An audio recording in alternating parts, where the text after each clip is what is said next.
Good afternoon, and I hope you're enjoying the 2021 Sloan Sports Analytics Conference. My name is Dan Borchik, and I'm a first-year MBA and engineering student at MIT. And it's my pleasure to introduce our panel, The Case for Activism, Sports Impact on Society. Our panelists today are Sue Bird, four-time WNBA champion, four-time Olympic gold medalist, and point guard for the Seattle Storm. Stephen A. Smith, the host of the TV show Stephen A's World and featured ESPN commentator. Our panel will be moderated by Jess Gelman, CEO of the Kraft Analytics Group. The moderated panel will run for 35 minutes, and we'll leave 10 minutes at the end for audience questions. Please use hashtag Sports and Society on Twitter to submit questions to our panelists. And with that, I'll hand it over to you, Jess. Thanks, Stephen, Sue, great to be with you. You know, you guys are pretty quiet when it comes to speaking your opinion and your mind. So I'm sure we won't have anything to say. Oh, here comes Dan. So I'll kick us off and we'll get going. So we're looking back on what's been obviously a very tumultuous 12 months. What stands out to you? What inspired you? And what makes you think we still have room to grow when it comes to social activism? Sue. Yeah. That's a tough question because so much stands out. I think, you know, what you've seen is athletes not just speaking out on topics. I feel like that's obviously changed recently, but it's kind of existed in the last 3, 4, 5 or so on years, you know, whether it's an NBA I Can't Breathe t-shirt. In the WNBA, we had very similar activism with t-shirts 4 years ago. But I think what you're seeing now that really spoke to me was athletes are getting more educated, more knowledgeable on these issues to have real discussions. And that's where the real impact, I think, is where you're seeing it. We've gotten strategic. And so I could get like so granular about moments, obviously seeing George Floyd murdered, hearing about Breonna Taylor's story. You can talk specific events and how they impacted things. But I think overall, the knowledge and the strategy that we're seeing from athletes, that I think is here to stay. It's what had a lot of impact and it's what's here to stay. Well, I definitely, excuse me, thank you for having me. I completely agree with Sue on that point. And I think it's incredibly important to point out and highlight the word strategy, because guys and ladies were being very, very strategic in what they were doing.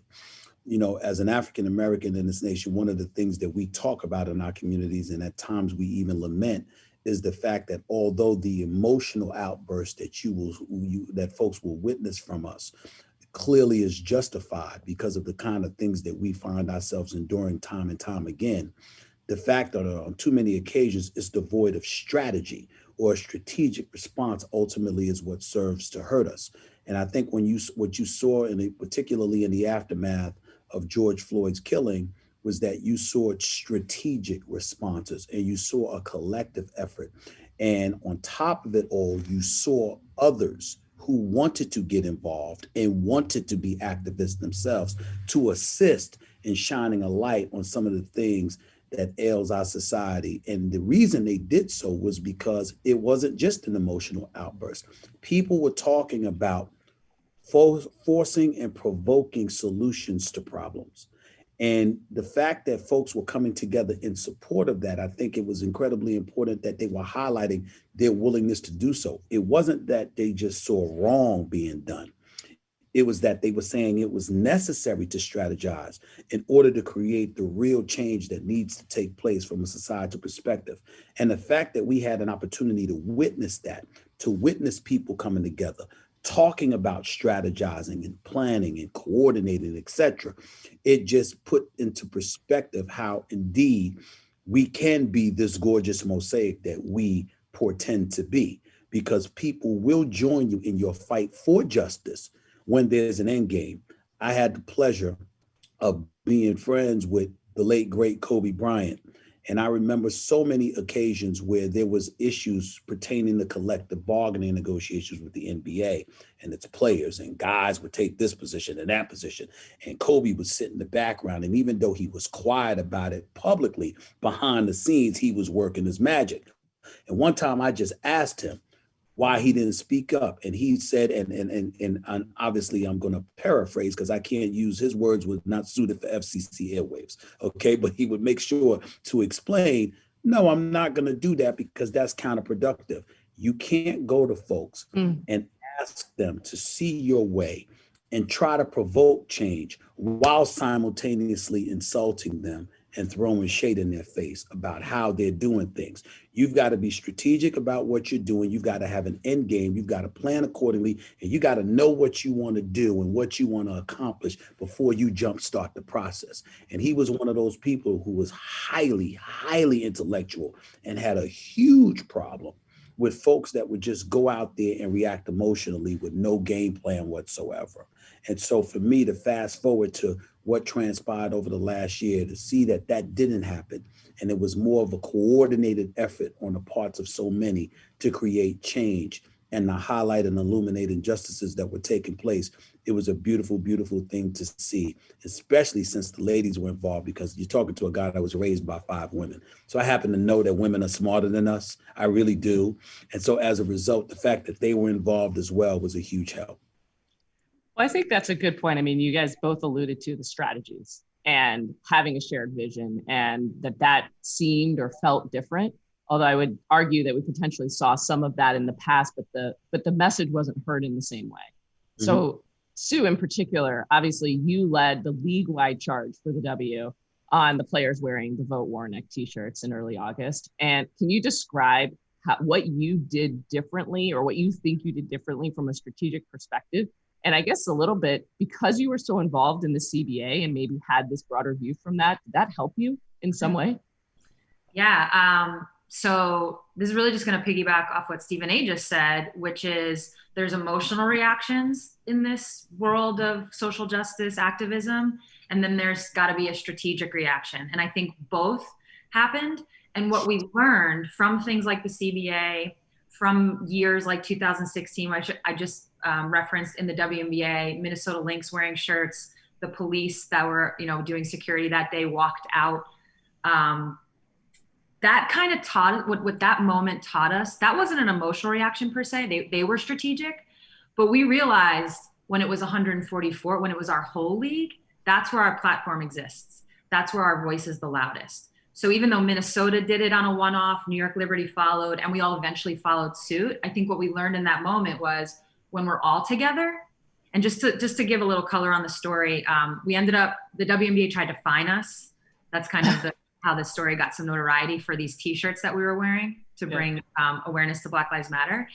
And once we all were on the same page doing it at the same time, they took that fine back. So it was like, oh, when we're all doing this, that's where like I said, that's where our voice lives.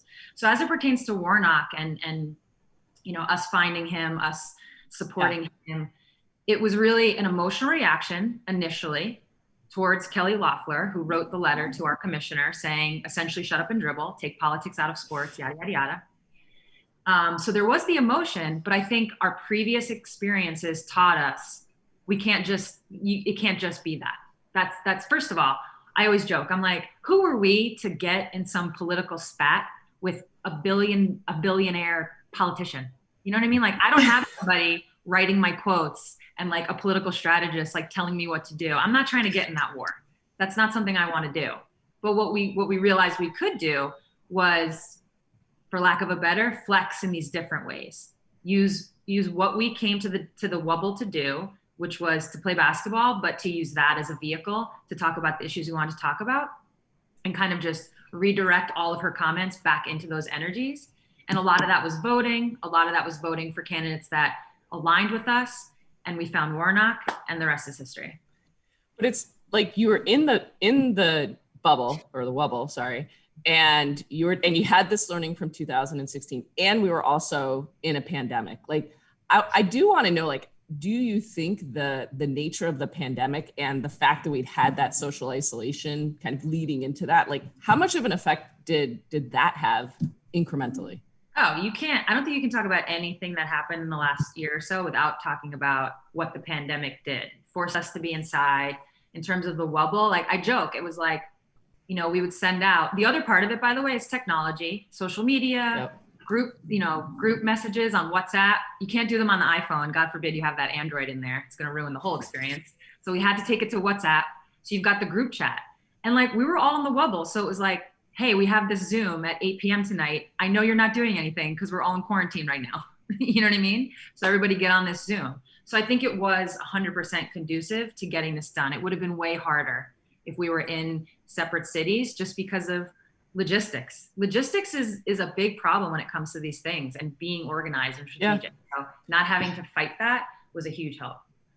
So you referenced the shut up and dribble. Obviously that was a quote. It was also the name of a movie a Showtime special that Maverick Carter and LeBron James did.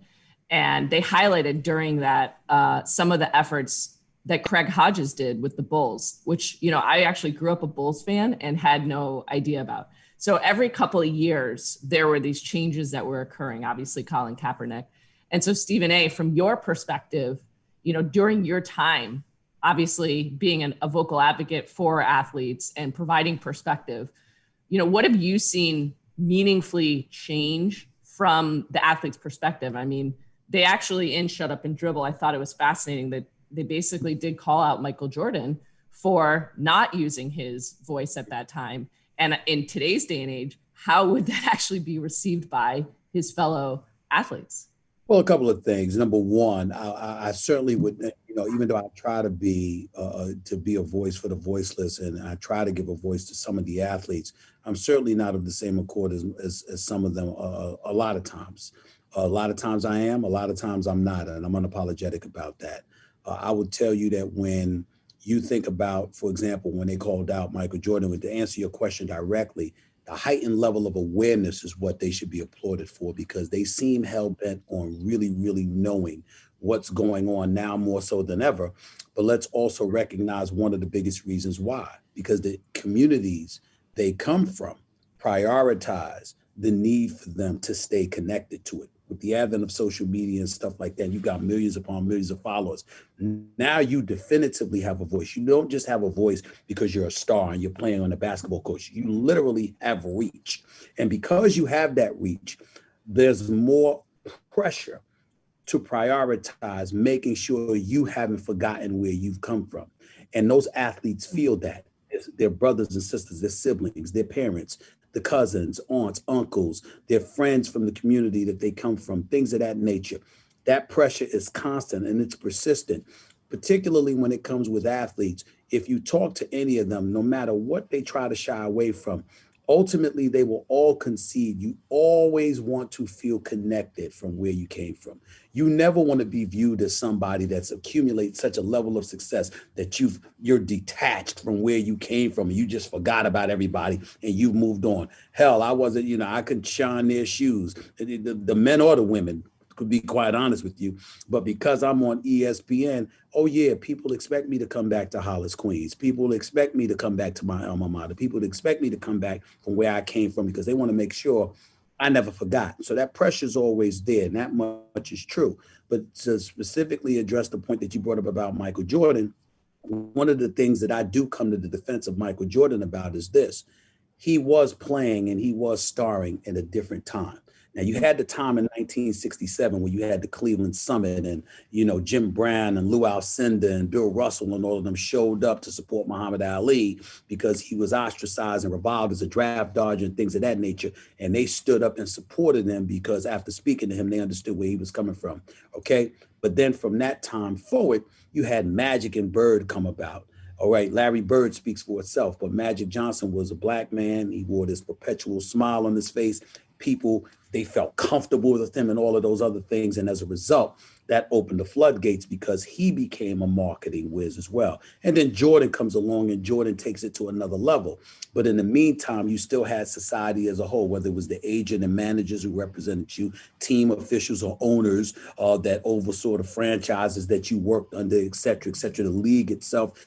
And what Commissioner David Stern, God rest his soul, was trying to put together and trying to formulate, you had to be sensitive to the times that we were living in.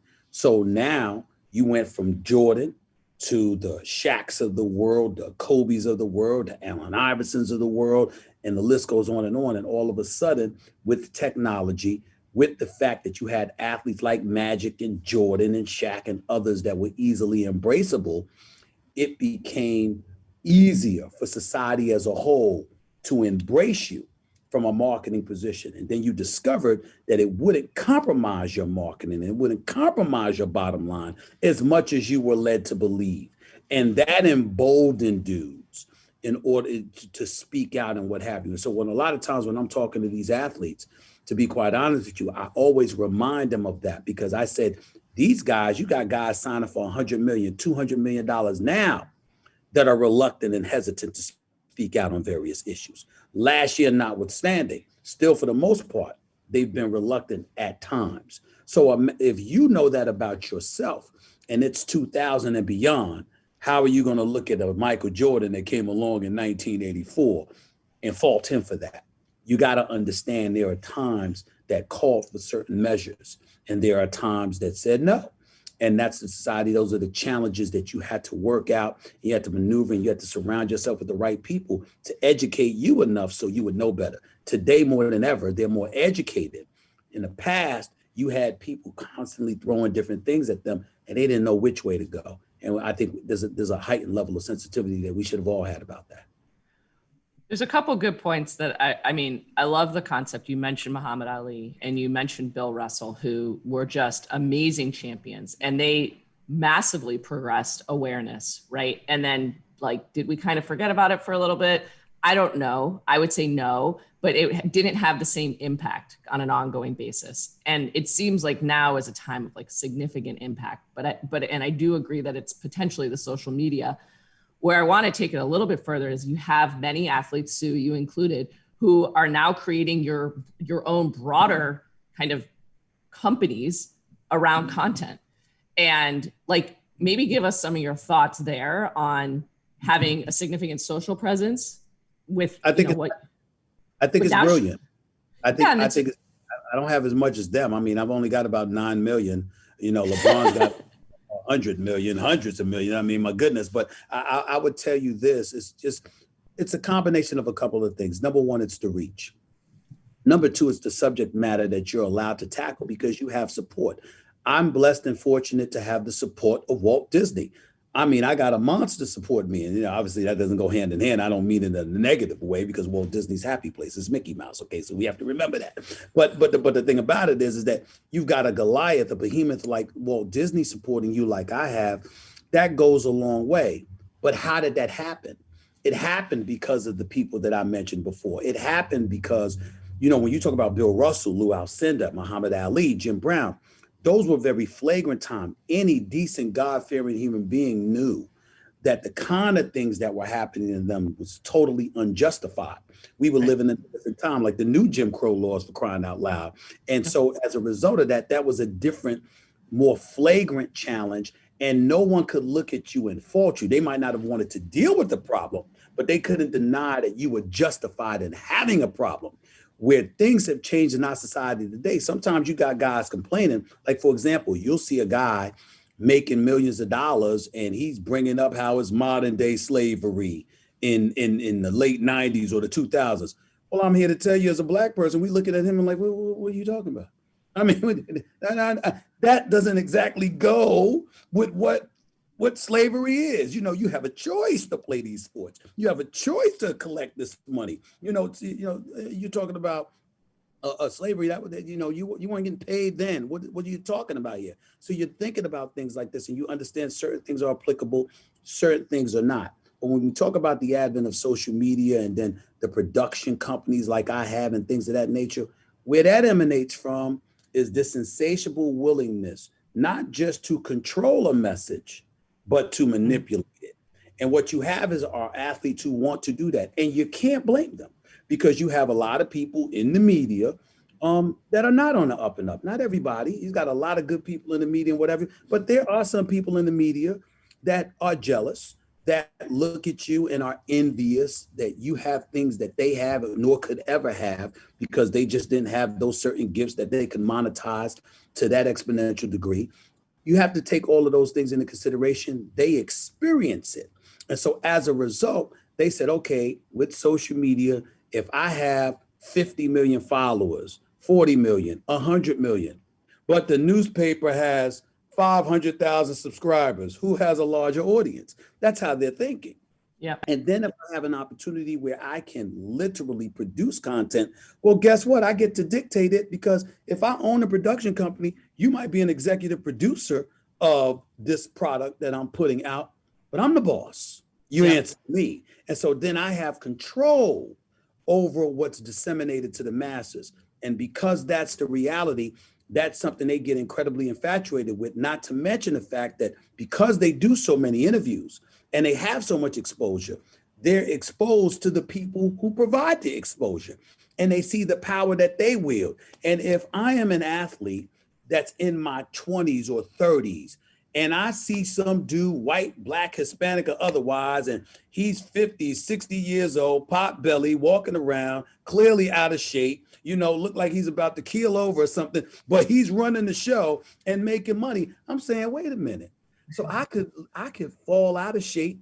I could eat junk food. I might not be that damn healthy, but I'm still going to be able to make money once my playing days are over, while being able to control a message disseminated to millions of people. What can be better than that? They see all of this now. And as a result, it makes it more appealing to them because it's power. And all athletes aspire to have some degree of power, because on far too many occasions, they have felt helpless because they were at the mercy of someone disseminating a message about them that they could not control. Yeah. So like what I hear is like the evolution of it all, from the Michael Jordan scenario, taking it from Muhammad Ali to Michael Jordan, and the evolution that hit includes social media. And what's interesting, like from my perspective, when I first got drafted, there was like this box you were trying to fit in. And I think a lot of what we're talking about in terms of the activism and speaking out on these issues, they were polarizing. And so for Michael Jordan in that time, in that era, to not speak on them, I understand it, because even myself, 2002, not that long ago, not necessarily politics. I never really had that particular moment, but being gay, I didn't want to say that. I was scared. I was like, what if people don't want to sign me? What if I don't get this endorsement? What if I don't get paid in that way? And as it turns out, 20 years later, two things. One, it actually pays, both like metaphorically and literally, to be authentic. Mm-hmm. That is huge. If you're not authentic, first of all, people smell bullshit, so they don't even like it. Absolutely. So you have to be authentic. And then now, again, because of social media, where we are, the way things have shifted, those same companies that maybe I was scared, or maybe Michael Jordan was scared of, to lose endorsements or whatever, they're getting held to the fire if they're not on the quote unquote right side of things. So now there is, to your point, Stephen A., like the power you feel as an athlete to know that that's now the new relationship between yourself and endorsement and companies and the world as that athlete. It's been this shift. And that's to me is like a huge part of it, is circling back. Actually being authentic is now the thing. Whereas for a while it was to fit in a box, not make too much noise, and kind of go about it. Well, what are you trying to do, Sue, with Together, right? I mean, it's a different message, I think. Maybe share what it is that you're trying to do and how the four of you guys came together. Yeah. So it's myself, Alex Morgan, Chloe Kim, and Simone Manuel, and it was actually Alex Morgan's like baby, so to speak. And you hear about, second baby. Well, first, I'm not sure which came first. You hear about, KD, he has his own production company. Obviously, LeBron's got Uninterrupted. And you see literally everything Stephen A. said about that, I would just echo. So all of that is true. As an athlete, you're starting to see this power. You're starting to embrace it. You're understanding you can have control of your content. You can help put other stories out. But none of it was really geared towards women. And that's where Together comes in. So now it's a way to basically, not to use Draymond's words, I don't know if we're going down this path, but he talked about us complaining, quote unquote. And this was an actionable way for the four of us. And the talk started over a year ago. It would have come sooner had it not been for the pandemic. And this was a way to like essentially put our money where our mouth is and do something about it and not just talk. It's funny, I bring up Draymond. He had valid points in the nonsense, like there were valid points in there. He just came at the wrong people. We're not, he came at the wrong people. The things he was saying, there was reason there. He just came at the wrong people talking about the complaining. But anyway, little did he know, there was already a production company called together, ready to go. What is the response been? Because you launched like a month ago? It's been amazing. It's been amazing. It's like so many people have come up talking about, oh, this is the content we've been waiting for. It's so nice to have easy access to it. It's so nice for it to be, the stories to be told the way they are. I think they've done a great job with the production of it all, just keeping it fresh, keeping it new. It's sports, it's culture, it's stories you just don't get to hear about. And as we know, what drives a lot of sports, a lot of the business is the storylines, the storytelling, and people getting attached to those things. And we just never really, we only get a small piece of that coverage. So this is just a way to help increase it for women. Can I say something real quick? Because I was gonna go to you. Go ahead, please. I want you to understand how powerful Sue's words were just a second ago. If you take what Draymond said, like she said, he may have had some points, but he came at the wrong people and you're throwing out complaining and stuff like that. Well, I got news for you. Even though I was raised by 5 women, I could have easily made that mistake months ago, years ago, a year ago, 2 years ago, what have you. Because when I think about the NFL and I think about the NBA, no matter how popular these sports are, I think what has taken it to another level is the fact that women support it. So because women are supporting those sports along with the men, my mentality is women are incredibly important, potent forces in our society today that we don't pay enough attention to. But then I look at the WNBA and my thinking was it would be even more popular if women supported the WNBA more. But lucky for me, I have women on my staff and I actually listen to them. Lucky for me, I have 4 older sisters. Lucky for me, I had the pleasure of interviewing Sue, and I know Diana Taurasi a little bit, and the Maya Moores and the Candace Parkers of the world. And all of a sudden, they open their mouth and they speak. And guess what? I'm like that old E.F. Hutton commercial. I listen. They talk, I listen. Because I don't know. And because they had the passion, the knowledge, and they cared enough to explain it. And so then that eradicates the excuses. If you listen to Sue and what she was talking about in 2002, there may have been issues she didn't want to tackle because of fear of whatever. But that fear has been eradicated in part because there are people who have shown a willingness to support and listen and also take it to another level. And now, whether they know it or not, you could have her group all together. You could have Maya, what she's doing, Candace, it doesn't matter. If they speak, I'm going to listen and I'm going to make sure that I try to assist because I know they're right. And that's how you create the kind of change that needs to be made. But you could never have done it if they didn't open up and express themselves and bring you fact, not just passion, not just feelings, but facts and perspective to back it up on far, far, far too many occasions, both males and females. On too many occasions, you have people that get frustrated and they get silent and they think they're hurting people by disassociating and disconnecting themselves from the masses, when in fact, you're doing exactly the opposite. You're actually hurting yourself because you're not getting that message out there that needs to be gotten pushed out there. Well, so here's a very interesting point that just kind of occurred to me. So when the W did all of their work and brought so much attention, now granted it was during the WNBA normal season, but the ratings went up dramatically. Mm-hmm. The NBA, obviously also very active at the same time in different ways, by the way, but also very strong. Their ratings were not as strong, potentially because the NBA was out of season, or potentially because they're obviously very different fan bases. I mean, just looking for a little bit of perspective from it. Go ahead. 2 reasons. It's very, very simple. Number one, no matter what society says as a whole, anytime Black men are coming at you in a very forceful way to express themselves, society is going to get their backs up and they're going to be a bit put off by that in some way, shape, form, or fashion.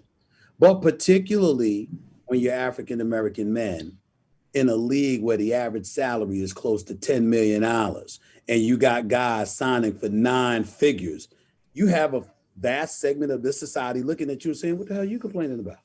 I know you done lost your mind thinking you got something to complain about. Because they really feel that you have folks that really feel that way. We have to remember that 60% of the American populace is white. About 17% is Hispanic. You don't see a lot of Hispanic individuals playing in the National Basketball Association. You got another small populace that's from the Asian American community. You've got all of that going on. The bottom line is blacks make up about 13% of the American population, but 75% of the NBA body. And certainly that doesn't exist when it comes to executives. I remember one of the things that we pointed out was that Masai Ujiri and 8 others as black men were running franchises, but he was the only one in control. He's the only one that had final say. The other 8 had positions and titles, but they didn't have final say. And so when you look at it, on one hand, you see the argument that players may have, but how you handle it matters. And I've often said this to them, you can't go up to people calling them everything but a child of God and then have your hand out for assistance in any fashion to them. How are they going to be receptive? Anytime you need assistance from others, you got to ingratiate yourself with them in such a way that at least makes them stand back and pause and consider wanting to help you. And when you don't handle it appropriately in their eyes, there's going to be pushback. And I think that's what you saw from as it pertains to NBA players. When it came to the WNBA players, I mean, you're talking about ladies that just know how to handle themselves in a lot of different situations. They know how to articulate themselves. They're incredibly comfortable with it. That's not to say the players don't on the male side, but some of the times there's an unwillingness because there's a level of baggage that you carry with you from the frustrations of having to deal with so many things on so many different occasions, that you might have more of that than ladies or others may have. And that's what you find encountering you. And sometimes that serves as a roadblock and an impediment to what you're trying to accomplish. Yeah, I mean, so what I have to say is not based on anything other than like opinion. Sure. But to me, 2 things happened for us in our season. One, I think our fan base already knew what we were about. They already were fans of us, either because they're women's basketball fans or because they love the things that we stand for. And as women's basketball players, I've said this like in multiple interviews, I always kind of joke that we would have loved to have shut up and dribble in our inception. We would have loved to have played basketball and been judged solely on these things. We would have loved that, but we're always judged and always being, to Stephen A's point, we do speak on these things with eloquence, with knowledge, because we've had to do it for so long. That's all people want to talk about when it comes to our sport. So again, I think our fan base, they already knew. So they didn't go anywhere. That fan base they didn't go anywhere, ride or die. And then we probably added to that because people were now seeing us. So that's the second thing. And it kind of goes hand in hand. We were on TV more. There was more opportunity just because of the pandemic. There was more opportunity to be on ESPN. There was more opportunity for our stories to be told in terms of what we were doing. And so people who had probably never tuned into women's basketball before were like, oh, let me check this out. Like, oh, dang. And I hate to use the word, it's like this got presented to us a couple years ago in terms of like what our league was about. And it's the word woke. We're way past that word, but right now it's relevant. And it's like our league is a little bit of a woke league. And so now other people who are attracted to that, who didn't really know, again, about women's basketball, they now jumped on board, which is great. But again, we needed the TV time for that to happen. So to me, that's one of the reasons. Again, like fan base, the OGs, they didn't go anywhere. Whereas maybe for the NBA, again, to Stephen A's point, kind of had people were like, wait, what are you complaining about? Again, not for the right reasons, but that probably, maybe, I don't know, turned them off. Whereas I don't know that we had as many people turned off. They already knew what we were about, what we were doing. So we got a couple of questions from the audience. Athletes, they obviously all have been able to leverage your individual platforms in many ways, but how can the respective leagues help provide athletes with better infrastructure to support these efforts? For me, I can take this just because I am on the executive committee, and our union, I will say, has done a tremendous job. We can use the vaccines as an example. They've done a tremendous job of holding Zoom calls where we can talk. We've had 3 or 4 of them where we have direct access to doctors of color, especially because obviously, COVID has impacted communities of color disproportionately. And there's also simultaneously a lot of, by the way, shout out Stephen Smith, a lot of credit for going on TV and talking about the vaccine. Give you some love there. I was very impressed by that and thankful. But yeah, it's just the way, again, it all kind of comes back to this whole being knowledgeable. And I actually think the WNBA, I understand they're a business and they're trying to run a business and they have to keep these things in mind. But you also need to understand that your players are your business and there has to be a relationship there. And I personally feel that because our league is still in its infancy, so to speak, 25 years is really not that much. It's got to be more kumbaya than like bumping heads when we have these negotiations, when we have these conversations. And it's about finding that ground. So to me, what the league can always do is try to meet us where we are. And we simultaneously as players have to understand the business side of it. Well, I mean, I should say the delay in their response on the Arizona ownership. I mean, could they have done something different there sooner for you guys? Atlanta. Yeah, Atlanta. Sorry. Atlanta, yeah. I mean, so that was, to give the league some credit, I think we were in a position where we understood the louder we were, that was going to play into her hands. So we all needed to quiet down, like for real, the league included. They couldn't just kick her out. Imagine cancel culture. The whole place would not work. They couldn't just kick her out. So it had to be strategic on their side too. That's exactly where I was going, because that's what I'm talking about, the kind of stuff that drives me crazy, because what Sue just highlighted, you don't know how many times I've clamored for guys on the football or the basketball side to think just like that, to literally be emotional, to be upset, to be disgusted, but then to stop yourself in your tracks, because you know, if you keep going this route, you're going to help her cause and probably get her reelected. That's what I'm talking about, that strategy. And so, and it brings me to the answer to your question. You want to really see how leagues can create change. And I said this during the whole, protests and the racial uproars and what have you. You know something? You had white America saying, we're listening. We hear you. What can we do? This is some egregious stuff that's been going on. You had commissioners listening to you. You had owners listening to you. You know where they have power? How about Capitol Hill? How about partnering with them to move on Capitol Hill for these politicians who always have their hand out, How about saying to them, you know what? We got some money. We need you to vote this way. Isn't that what PACs do? Political action committees, CPAC and others. Now, I literally, and it's not that it didn't exist, but I called for the Black PAC. I said, these NBA players, you're worth hundreds of millions of dollars. You don't even have to give a quarter of that in a bowl, collaborate, put it in a bowl, go up on Capitol Hill with the owners, go up on Capitol Hill with the respective commissioners and say, excuse me, this is how we want you to vote. You know what would have happened? We probably wouldn't be talking about the law in Georgia right now, where we're having conversations about voter suppression. Now, I'm not getting into the specifics, because me personally, the one issue I don't have is them talking about voter IDs. I think you need an ID for everything. So I don't have a problem with that. I got problems with other stuff.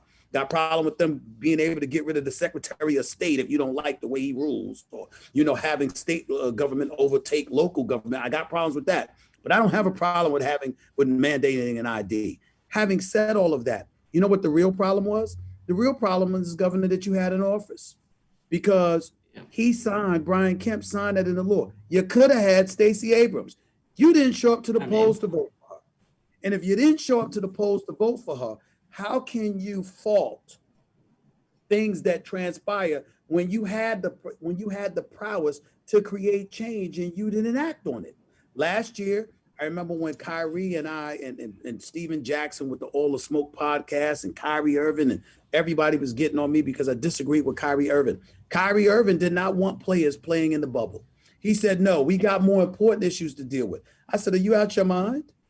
I said, the NBA has the license to literally rip up the collective bargaining agreement you just reached with them that's in excess of $20 billion. All of these contracts could be rendered null and void. Go back to the 60s. Go to a time before that. Go to after that. Show me a protest and a movement that did not involve economic empowerment. They all do. And you have it, and you're trying to give it away to make a point for 2 months? That makes no sense whatsoever. And by the way, you injured. You only played 20 games, plus your team ain't doing anything in the playoffs this year. Sit at home back in December and handle it. What I'm saying is, I didn't want him to get rid of his money. I didn't want the players to get rid of their money. And I wanted them to hold on to that economic empowerment, use that, their platform, and the visibility to get what you want, instead of trying to make a statement by not playing.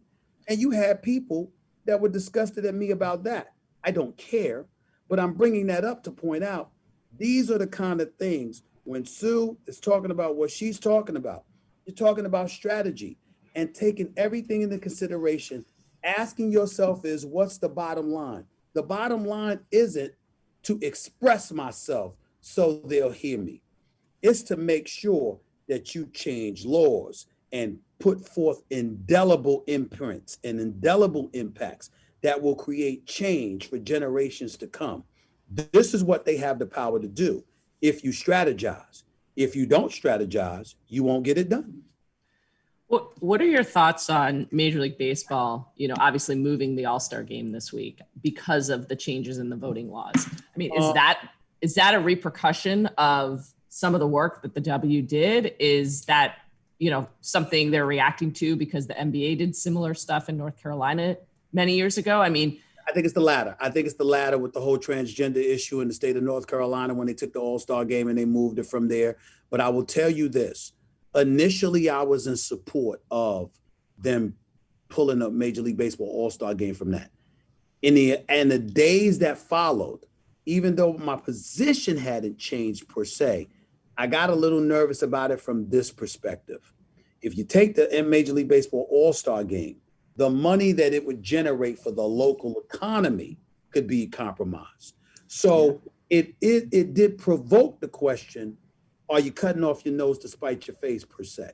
Now, I don't know the answer to that question, but I do know that when I heard how much money the city of Atlanta and the small local businesses were going to lose because of that, that gave me cause to pause, because I'm like, well, it's a voter suppression issue. That's not going to change because he already signed it in the law. And now by taking the Major League Baseball All-Star festivities out of the city, now you've compromised the bottom line for local businesses. So it's a double whammy. And I'm sure that wasn't my intent or anybody else's intent that spoke out against the Georgia law, which I did. So Sue, this question is for you from one of the audience. And, obviously in the United States, women have a lot more voice. So the question is, even though it is diminished, how have you corresponded with international athletes to help them promote their own social causes? Because obviously in helping them get their message out more effectively. Yeah, I mean, of course, the world of sports, the world is what it is, but we always agree that, it's such a small world. And then you take the world of sports, it's even smaller. And you take women's sports, it's even smaller. You go to basketball, it's even smaller. And obviously I've played overseas. I've got a ton of friends that are international. The name that comes to mind is Yelena Lachenka, who had a situation where she was protesting in Belarus. She's from there originally. She went to college here. I think she had a home here for a while, but was back in Belarus protesting. And she actually went to jail for I forget the amount of days, but was legit in jail. And in those moments, I think we just all have that rally about us where we're gonna, help each other out. So that's just one example I've thought of. But Ibtihaj Muhammad recently has spoken about, the new, I don't know if they're laws or just maybe it might be laws in France about women and when they can and cannot wear their hijab, and it's ridiculous. So Ibtihaj, myself, and Megan have a little group chat going. We're always, talking, kind of just keeping that line of communication open. in the event we can help one another. Because I mean, the reality is, whether we want to admit it or not, like the whole ally thing is so important. It just goes so much further when it's somebody, when you're fighting for something, when somebody else where it's not their fight, get in on that. There's just so much more value. It's just, the voice is louder. So I think for women in sports, we're always very quick to lend that voice. That's awesome. All right. So final question here is, obviously we've had tremendous momentum the past 12 months. So where do you see maybe what's next for athlete-driven social initiatives? Is there something that you have in mind, or that you've heard, or, some together that is brewing for a year from now, Sue? I can. Stephen A, of course, jump in. Yeah, Stephen A, when he talked about Capitol Hill, that's where change happens. And the funny thing is, people don't realize necessarily even the change that can occur with your local officials. So I feel like always having that in the back of the issues we want to attack, being strategic about that. I think the Capitol Hill part, I was actually on Clubhouse like a couple months ago, and Michelle Roberts was on there talking about the George Floyd Act.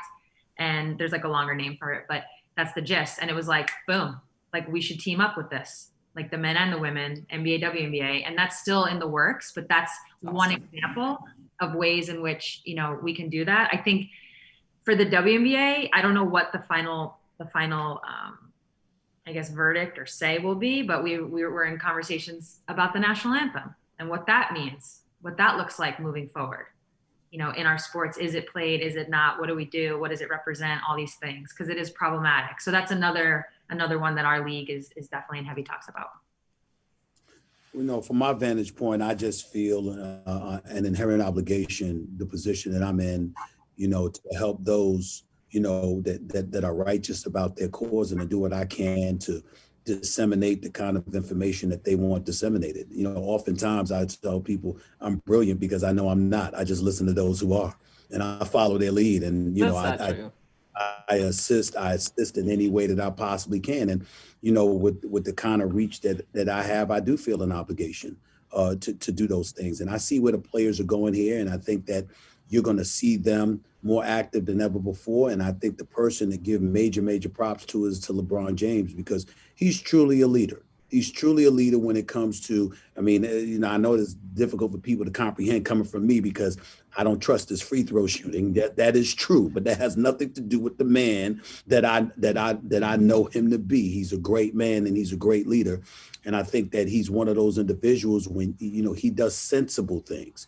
He doesn't engage in foolishness, the kind of things that can dilute the potency of your position or your argument as you're trying to move forward. Remember, and I often use these kind of examples. You can be somebody with a just cause, and the slightest thing you do wrong that has absolutely nothing to do with what your cause is what the opponents will use against you to try to minimize your argument and ultimately eradicate it, because they have supporters themselves. And those supporters will lobby together to make sure that they debunk whatever you throw in their direction. And that makes him so much more important, because he doesn't give folks the ammunition to do that to him, which is an incredibly imperative thing to bring up. And when he sits up there, he doesn't talk about just taking the knee during the national anthem or anything like that. He talks about actually having an impact in terms of his more than a vote movement. Think about what that does. He's trying to get more folks to the polls to vote, to make an impact where it really counts. And there have been many others that have followed his lead. And so for me, when I think about it along those lines, ultimately it transfers where I'm looking at a guy that's 36 years of age. I'm 53. If he can do it, why the hell am I not doing it? Why am I not doing my part to assist him, to assist Sue and others in what they're trying to do when we all know it's right? It's an inherent obligation that I feel that we have, and it's all hands on deck. It's all parties involved, just to make this world what we swear it's supposed to be. It's supposed to be a gorgeous mosaic. We're trying to be about peace and love. We can argue and fight and all of this other stuff, but I'm talking about, you don't want civil war taking place in the streets of our nation. And the way that you debunk all of that and you eradicate the possibility is by making sure that your position is of a righteous nature and that people know you have an army behind you, ready to do whatever it takes to stand up for what we believe is right. And when you take those positions and you're on the side of right and righteousness, I think it goes a long, long way, but it doesn't come without courage. And you've got to have courage and you've got to have the heart to do it. And that's really what it comes down to. Well, thank you guys both for using your voice to create so much change. Sue, call out to you. Your kind of goal is next Billie Jean King. And I think you're well on your way. And Stephen A., thanks for championing all athletes and moving us forward. Sue, you too, of course. So thank you guys so much. Thank you. Thank you. All right.